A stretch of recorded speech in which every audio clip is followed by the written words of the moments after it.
जय हिंद दोस्तों, स्वागत आपका एक और नई वीडियो में। दोस्तों, जब भी हम बीएसएफ का नाम सुनते हैं तो दिमाग में सबसे पहले बॉर्डर पर गोलीबारी और 24 घंटे की टफ ड्यूटी आती है। लेकिन बीएसएफ में कुछ ऐसी टेक्निकल पोस्ट भी हैं जो ड्यूटी थोड़ी अलग और स्मार्ट हो जाती हैं। आज हम बात करेंगे ऐसी एक बेहतरीन पोस्ट के बारे में, BSF head constable radio mechanic. अगर आप बीएसएफ रिक्रूटमेंट की तैयारी कर रहे हैं तो ये वीडियो आपके लिए बहुत ही इंपॉर्टेंट है।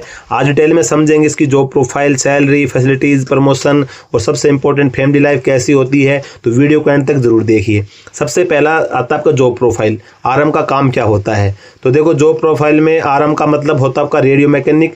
देखिए, एक रेडियो ऑपरेटर का काम मैसेज को भेजना और रिसीव करना होता है, लेकिन एक आरएम का जो काम होता है उन कम्युनिकेशन इक्विपमेंट को बिल्कुल ठीक रखना होता है। इसमें आपको क्या काम करना होता है, खराब रेडियो सेट है जैसे कि वीएचएफ है, यूएचएफ है, जैसे आपका वेरी हाई फ्रीक्वेंसी सेट हो गया, हाई फ्रीक्वेंसी सेट हो गया, तो इनका जो एंटीना हो गया उसको लगाना है, उसको टावर कहाँ से सेट कैच करेगा, उसको रिपेयरिंग करना है। भाई एंटीना टूट गया है या वीएचएफ में कोई प्रॉब्लम आ गई है, उसको आपको ठीक करनी है। इसके अलावा कहाँ गड़बड़ी है आपको ये पता लगाना। इन सभी चीज़ों के अंदर कम्युनिकेशन नेटवर्क जो उसको 24/7 आवर आपको एक्टिव रखने के लिए रेगुलर मेंटेनेंस करना आपकी जवाबदारी होती है।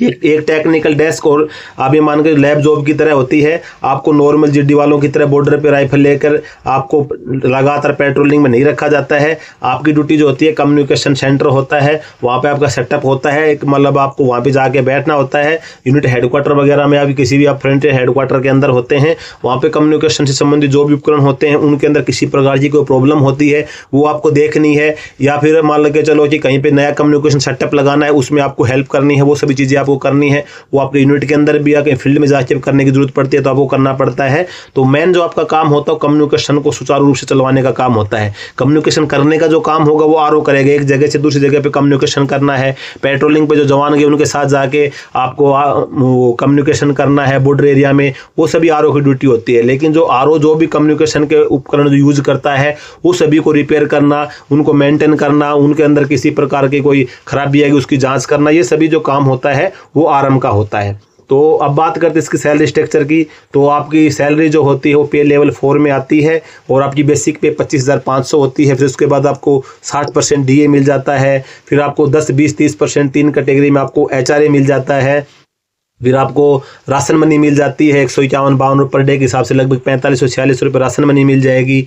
उसके अलावा फिर आप जिस एरिया में पोस्टिंग होंगे वहाँ पे उसके हिसाब से अलाउंसेज मिलेंगे। अगर हम स्टार्टिंग सैलरी की बात करें तो स्टार्टिंग सैलरी आपकी 40,000 से अबव से स्टार्ट होगी जैसे आप ज्वाइन कर लेते हैं।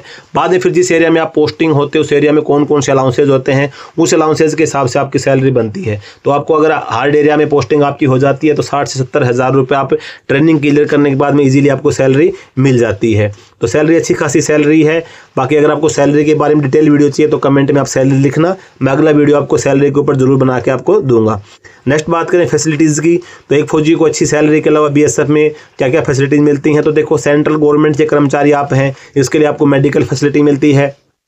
मेडिकल फैसिलिटी में आपका आयुष्मान कार्ड बन जाएगा। आप जितने फैमिली मेंबर होंगे डिपेंडेंट सभी का आयुष्मान कार्ड बन जाएगा। साथ में आपको अगर आप सीजीएचएस कार्ड बनवाना चाहते हैं तो आप सीजीएचएस कार्ड बनवा सकते हैं। आपको 250 रुपीज़ आपके अकाउंट से कटेगा, आप और आपके पूरे फैमिली मेंबर का सीजीएचएस कार्ड बन जाएगा। तो सीजीएचएस पैनल हॉस्पिटल में आप ट्रीटमेंट करवा सकते हैं। साथ ही आप बीएसएफ की जो यूनिट हॉस्पिटल होती है उसके अंदर छोटी मोटी प्रॉब्लम के लिए आप उसके अंदर भी ट्रीटमेंट आप करवा सकते हैं। आपको कैंटीन की फैसिलिटीज मिल जाएगी, यानी कि सीपीसी कैंटीन फैसिलिटीज, आपको टैक्स फ्री और डिस्काउंट पर डेली यूज़ का जो सामान मिल जाता है।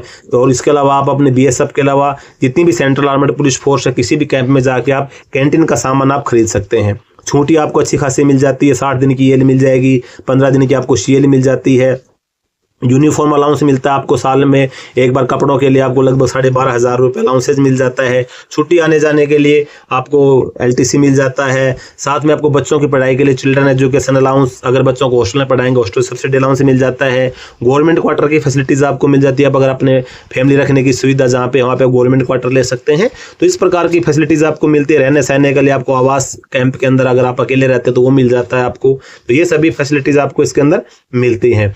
बात करें इसके अंदर अगर फैमिली लाइफ की, तो देखो फैमिली लाइफ दोस्तों इसके अंदर डिपेंड करती है बीएसएफ के अंदर फैमिली लाइफ आपके पोस्टिंग पैलेस के ऊपर, क्योंकि आपकी जो जॉब होती है ऑल ओवर इंडिया होती है और बीएसएफ का जहां भी कैंप होगा वहां पे आपकी तैनाती की जा सकती है। तो कुछ एरिया ऐसे होते हैं कि जहां पे आप परिवार साथ रख सकते हैं, कुछ एरिया ऐसे भी होंगे जहां पे आपको परिवार को साथ रखने की अनुमति नहीं मिलेगी, हार्ड एरिया में आप नहीं रख पाएंगे। लेकिन इसमें एक मतलब मेन फैक्ट ये होता है कि आप जैसे एक जगह पे पोस्टिंग होते हैं तो परमानेंट आपको वहां नहीं रखा जाता है, टाइम टू टाइम आपके ट्रांसफर होता रहता है। तो उस कंडीशन में अगर आप परिवार साथ भी रखते हैं तो आपको जैसे 3 साल 4 साल 5 साल बाद आपका ट्रांसफर आएगा तो आपको अपने परिवार को भी साथ में लेके जाना पड़ेगा। कुछ जगह पे आपको परिवार साथ रखने में अनुमति मिल जाती है, कुछ पे नहीं मिलती है। तो दोस्तों यही थी इस प्रकार। तो फैमिली लाइफ आपकी डिपेंड करेगी प्योर आपके पोस्टिंग पैलेस के ऊपर कि आपकी पोस्टिंग किस इलाके में, उसी हिसाब से फिर आपको परिवार साथ रखने की अनुमति मिल जाती है। साथ अगर बात करें इसके अंदर हम प्रमोशन की, तो टाइम से टाइम आपका बीएसएफ है सीआरएम से फिर आप असिस्टेंट सब इंस्पेक्टर बनते हैं, सब इंस्पेक्टर बनते हैं, फिर इंस्पेक्टर तक आप रिटायरमेंट तक तो आराम से पहुंच जाते हैं। तो टाइम टाइम आपका प्रमोशन आपका होता रहता है। तो अच्छी खासी जॉब अगर आप देखा जाए तो बढ़िया है। अगर जैसे एसएससी से जो जवान आता है वो कांस्टेबल रैंक से भर्ती होता है और उसको हेड कांस्टेबल बनने में 18-20 साल लग जाती हैं, लेकिन आप डायरेक्ट हेड कांस्टेबल रैंक पे पोस्टेड हो रहे हैं, अच्छी खासी सैलरी मिल रही है, जॉब भी कुल मिला के देखा जाए तो बढ़िया जॉब है। तो उम्मीद है आपको डिटेल में जानकारी समझ में आ गई होगी। जानकारी अच्छी लगी वीडियो को लाइक करना, चैनल पे पहली बार सब्सक्राइब जरूर करना। मिलते हैं अगले वीडियो में, तब तक के लिए जय हिंद।